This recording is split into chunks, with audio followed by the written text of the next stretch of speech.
नमस्कार,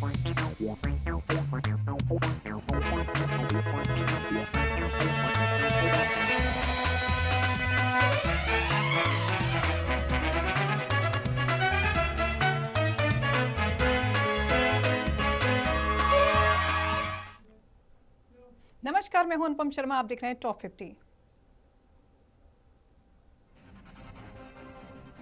बिहार विधानसभा का बजट सत्र समाप्त हुआ। सत्र की समाप्ति के बाद बिहार सरकार की मंत्री दिलीप जायसवाल ने इसे सुखद और सकारात्मक बताया। उन्होंने कहा, इस दौरान सभी माननीय सदस्यों को अपने प्रश्न रखने, चर्चा करने का पूरा अवसर मिला।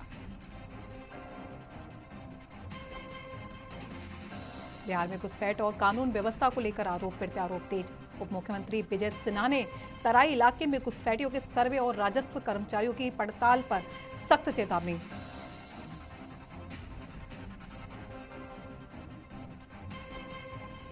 भावनगर के मुख्यमंत्री भूपेन्द्र पटेल और भाजपा अध्यक्ष जगदीश विश्वकर्मा ने बच्चे गांव में मुरलीधर दादा मंदिर प्रवेश महोत्सव में भाग लिया। महोत्सव में 551 कुंडीय महाविष्णु यज्ञ और भागवत कथा का आयोजन।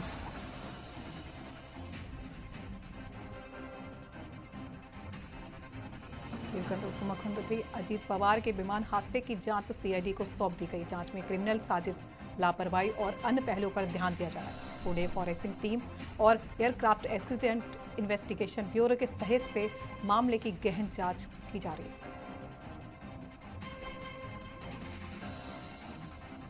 सूरत में आम आदमी पार्टी के कार्यकर्ताओं ने दिल्ली एक्साइज पॉलिसी मामले में अदालत के फैसले के बाद जोरदार जश्न। राउज एवेन्यू कोर्ट द्वारा मामले से जुड़े 23 लोगों को बरी किए जाने के बाद पार्टी में उत्साह का माहौल। पार्टी पदाधिकारियों ने इसे सत्य और न्याय की जीत करार दिया।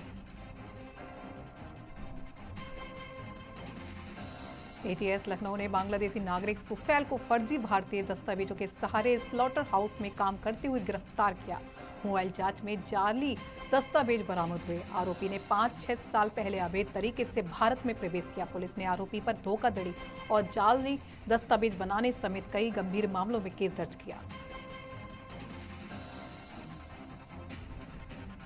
दिल्ली में एआई समिट में हुए हंगामे के लिए भाजपा ने राहुल गांधी को जिम्मेदार ठहराया। पार्टी ने राहुल गांधी की तुलना में 2020 दंगे के आरोपी उमर खालिद से मुलाकात करते हुए दिल्ली भाजपा ऑफिस के बाहर पोस्टर लगाए। पोस्टर में लिखा गया कि अराजकता का तरीका एक है, बस देश विरोधी चेहरे बदलते रहते हैं। इस कदम को भाजपा के नेशनल स्पोक्समैन आरपी सिंह ने बताया।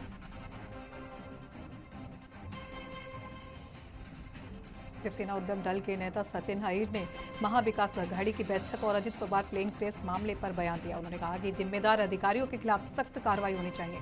राज्यसभा उम्मीदवारों के नाम सहयोगी दलों की सहमति से प्रस्तावित होंगे।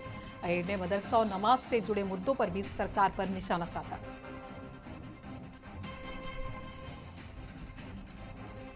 उदयपुर में विजय देवकोंडा और रश्मिका मंदाना की शादी संपन्न हो गई। फैंस की पसंदीदा बिरोश जोड़ी अब पति पत्नी बन गई। दोनों ने इंस्टाग्राम पर शादी की तस्वीर और भावपूर्ण नोट्स साझा किए।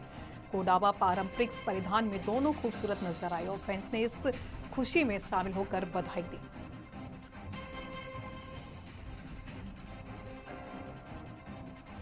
सिंधी शिवसेना ने BS4 कंपनी के विमान का इस्तेमाल न करने का निर्णय लिया।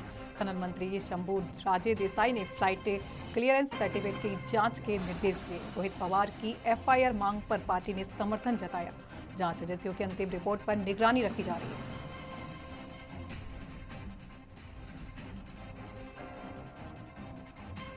समाजवादी पार्टी के विधायक रईस शेख ने महाविकास अघाड़ी के साथ मिलकर ज्वाइंट एक्शन कमेटी बनाने का प्रस्ताव रखा। उन्होंने अल्पसंख्यक और दलित समुदाय से जुड़े मुद्दों पर सभी दलों के सहयोग की आवश्यकता जताई और इंडिया गठबंधन कार्यकर्ताओं को प्रशिक्षित करने का सुझाव भी दिया। रईस शेख ने अवैध बांग्लादेशी नागरिकों के मुद्दे पर भी साझा प्रयास की बात कही।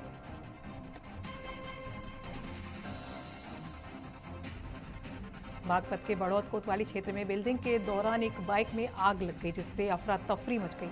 आग ने बाइक और पास की दुकानों को नुकसान पहुंचाया। फायर ब्रिगेड ने समय रहते आग पर काबू पाया और हादसा टला। प्रारंभिक जांच में लापरवाही को आग का कारण माना जा रहा है। महाराष्ट्र में राज्यसभा सीटों के बंटवारे को लेकर महाविकास अघाड़ी में सियासी हलचल तेज। आदित्य ठाकरे ने 2 राज्यसभा सीटों पर शिवसेना ठाकरे गुट के मजबूत दावे का संकेत दिया। उन्होंने 2019-22 के गठबंधन समझौतों पर 2024 के चुनावी नतीजों के आधार पर पार्टी की मांग को आगे बढ़ाने की बात कही।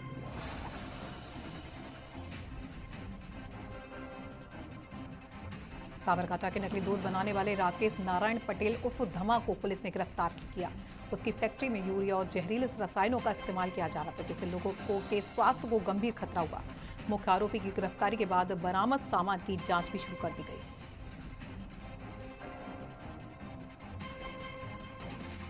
गुजरात पुलिस और एक एनजीओ ने विमुक्ति बच्चों के लिए समावेशी शिक्षण केंद्र खोला।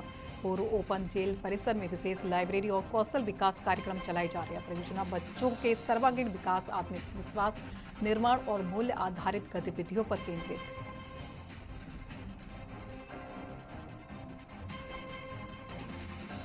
बागपत में खाद्य सुरक्षा टीम ने रमजान और होली से पहले मिलावटी मावा के खिलाफ कार्रवाई की। टीम ने 350 किलो मावा नष्ट किया और 6 नमूने जांच के लिए संग्रहित किए। प्रशासन ने त्योहारों के दौरान सुरक्षित खाद्य सामग्री सुनिश्चित करने के लिए सख्त निगरानी का भरोसा दिलाया।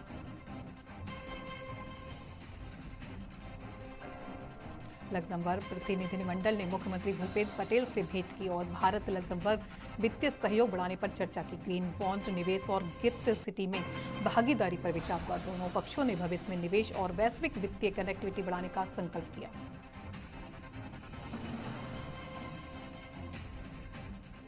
सूरत के आर्सेलर मित्तल निप्पॉन स्टील परिसर में घटना के बाद प्रशासन अलर्ट मोड में। पुलिस ने एसओजी और क्राइम ब्रांच ने परिसर और आसपास के क्षेत्र में कड़ा सुरक्षा बंदोबस्त किया। ड्रोन निगरानी सक्रिय है और अब तक 46 से अधिक आरोपियों को हिरासत में लिया गया।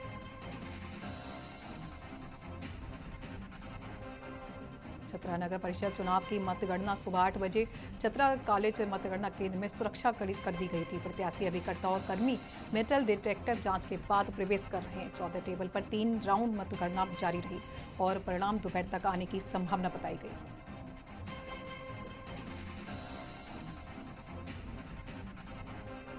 पीएम मोदी ने इजराइल की ऐतिहासिक 2 दिवसीय यात्रा पूरी की। यात्रा में 27 द्विपक्षीय समझौतों पर हस्ताक्षर हुए। दोनों देशों ने मुक्त व्यापार, उच्च तकनीकी नवाचार और आतंकवाद के खिलाफ सहयोग बढ़ाने का संकल्प लिया।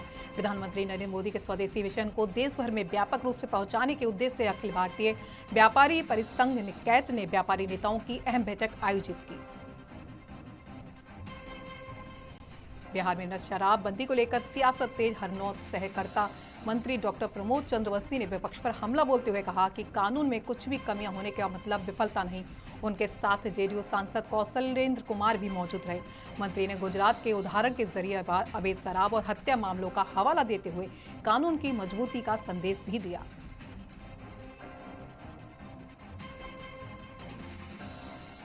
सीबीआई के लिए दिल्ली एक्सरसाइज पॉलिसी मामले में अरविंद केजरीवाल और मनीष सिसोदिया सहित 23 आरोपियों को राउस एवेन्यू कोर्ट ने आरोप मुक्त कर दिया। अदालत ने कहा कि मामले में व्यापक साजिश या ठोस सबूत नहीं मिले। कोर्ट ने चार्जशीट और प्रतिक्रियात्मक खामियों पर नाराजगी जताई। फैसला सुनाते ही दोनों नेताओं ने खुशी जताई। पाकिस्तान ने अफगानिस्तान के काबुल, कंधार और पक्तिया प्रांत में तालिबान ठिकानों पर एयर स्ट्राइक की। तालिबान ने हमलों की पुष्टि की है, लेकिन हताहतों की आधिकारिक जानकारी नहीं मिली। सीमावर्ती इलाकों में सुरक्षा बढ़ा दी गई। इस घटनाक्रम के बाद क्षेत्रीय स्थिरता को लेकर चिंताएं बढ़ गई। बिहार विधानसभा के बजट सत्र के अंतिम दिन विपक्षी दलों ने सदन के बाहर प्रदर्शन किया। आरजेडी विधायक रणविजय साहू ने महिलाओं को 2-2 लाख रुपए देने के वादे को पूरा करने की मांग की। सत्ता पक्ष ने कहा कि पात्रता के आधार पर राशि दी जाएगी। प्रदर्शन के दौरान हंगामा और आरोप प्रत्यारोप जारी रहा।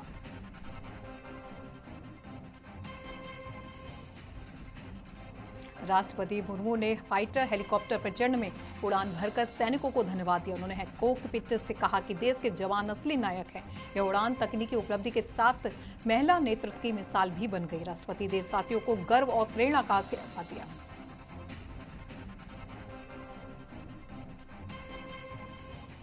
जेडीयू विधायक मनजीत सिंह ने कहा कि कैग रिपोर्ट से सरकारी खर्च और अनियमितता का पता चलता है। जिन मामलों में गड़बड़ी मिली उनकी जांच जारी है। उन्होंने कहा कि शराब लाने वालों को जेल होगी और विपक्ष के बयानों पर कटाक्ष किया। जांच पूरी होने के बाद ही स्थिति स्पष्ट होगी।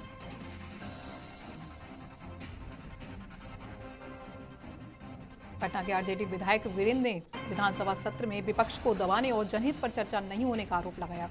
उन्होंने राज्य में बढ़ते अपराध और घूसखोरी का जिक्र किया। इसके अलावा उन्हें कुछ नेताओं और अधिकारियों पर अवैध शराब तस्करी में सम्मिलित होने का दावा किया। नरेंद्र मोदी ने बजट बाद वेबिनार में कहा कि सरकार विदेश निवेश ढांचे को सरल निवेशक अनुकूल बना रही है। दीर्घकालिक वित्त के लिए बाजार को सक्रिय करने के कदम उठाए जा रहे हैं। उन्होंने प्रौद्योगिकी वित्तीय सुधार को विकसित भारत के लक्ष्य का आधार बताया।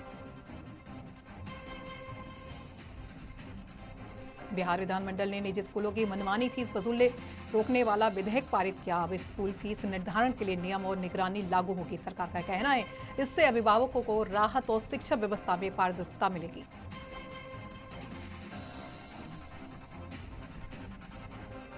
गुजरात के सूरत उमरा पासपोर्ट कार्यालय को ईमेल के जरिए बम से उड़ाने की धमकी मिली। बम स्क्वाड और पुलिस ने पूरे परिसर को सघन जांच की। फिलहाल कोई संदिग्ध वस्तु नहीं मिली। पुलिस ईमेल की तकनीकी जांच कर प्रेषक की पहचान में जुटी।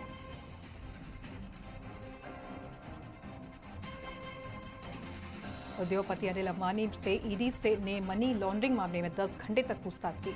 Reliance communications bank fraud case में उनकी पाली हिल स्थित संपत्ति 300 करोड़ रुपए में अटैच कर दी गई। इससे पहले 473 करोड़ रुपए की अटैचमेंट हो चुकी है। जांच अभी भी जारी।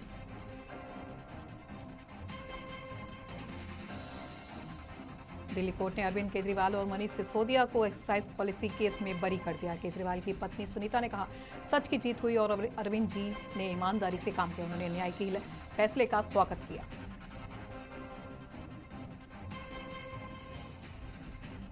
गांधीधाम नगर निगम ने अवैध अतिक्रमण हटाने का अभियान तेज किया। पुलिस सुरक्षा में 130 अवैध निर्माण हटाए गए। नगर निगम ने चेताया कि सार्वजनिक भूमि पर किसी भी अवैध कब्जे को बर्दाश्त नहीं किया जाएगा।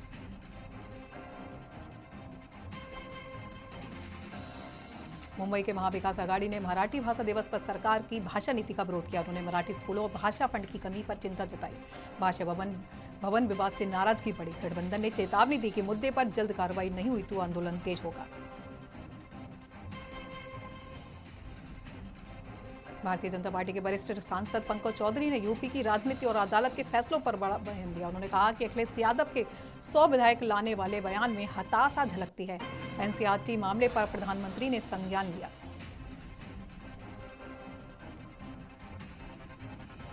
मुंबई के महाविकास आघाड़ी में राज्यसभा सीटों और भारत रत्न सावरकर मामले पर बयानबाजी थी।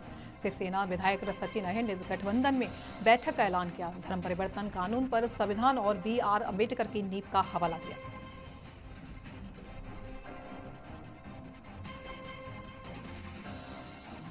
भाजपा के राष्ट्रीय प्रवक्ता और वरिष्ठ नेता तरुण चुग ने कहा कि केरल स्टोरी 2 फिल्म में जिहादी अत्याचार का सच सामने आया। उन्होंने सेंसरशिप को लोकतंत्र के लिए खतरनाक बताया। तरुण ने कांग्रेस ईडी गठबंधन पर भी सवाल उठाए।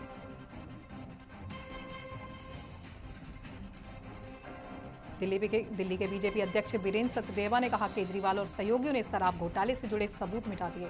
उन्होंने शराब नीति और सरकार की पारदर्शिता पर गंभीर सवाल उठाए। राज्य एवेन्यू कोर्ट ने मामले में केजरीवाल को राहत दी है।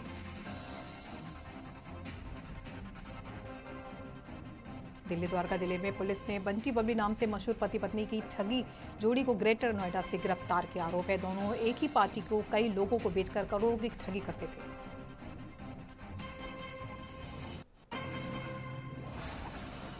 अजित पवार की मौत के मामले में एनसीपी शरद पवार गुट के विधायक रोहित पवार ने मुख्यमंत्री देवेंद्र फडणवीस और राज ठाकरे से मुलाकात कर दस्तावेज सौंपे। उन्होंने एफआईआर दर्ज करने और निष्पक्ष जांच की मांग उठाई है।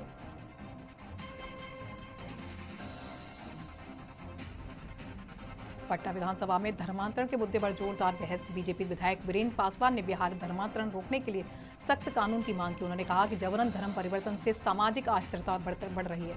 वहीं आरजेडी के आलोक मेहता ने कहा कि जबरन धर्मांतरण पर कार्रवाई होनी चाहिए, लेकिन स्वेच्छा से धर्म बदलना गलत नहीं। पटना धर्मांतरण के मुद्दे पर बीजेपी विधायक वीरेंद्र पासवान ने सदन में कड़े कानून की मांग उठाई। उन्होंने कहा कि बिहार में भी अन्य राज्यों की तरह सख्त प्रावधान होने चाहिए। वहीं आरजेडी के विधायक आलोक मेहता ने कहा कि जबरन धर्म परिवर्तन गलत है, लेकिन स्वेच्छा से धर्म बदलना कोई गलत बात नहीं। इसमें आगामी फिल्म यादव जी का लव स्टोरी को लेकर यादव समाज में नाराजगी बढ़ गई। समाज के प्रतिनिधियों ने फिल्म पर धार्मिक और जातीय उन्माद फैलाने का आरोप लगाया। प्रदर्शनकारियों ने चेतावनी दी कि फिल्म को जिले के सिनेमाघरों में नहीं चलने दिया जाएगा।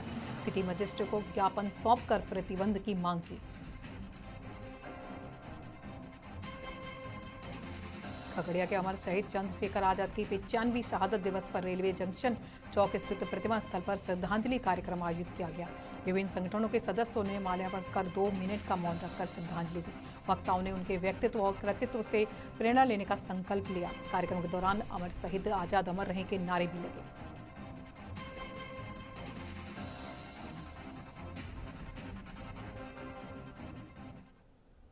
ये था आज का टॉप 50। मिलते हैं छोटे से ब्रेक के बाद, तब तक के लिए नमस्कार।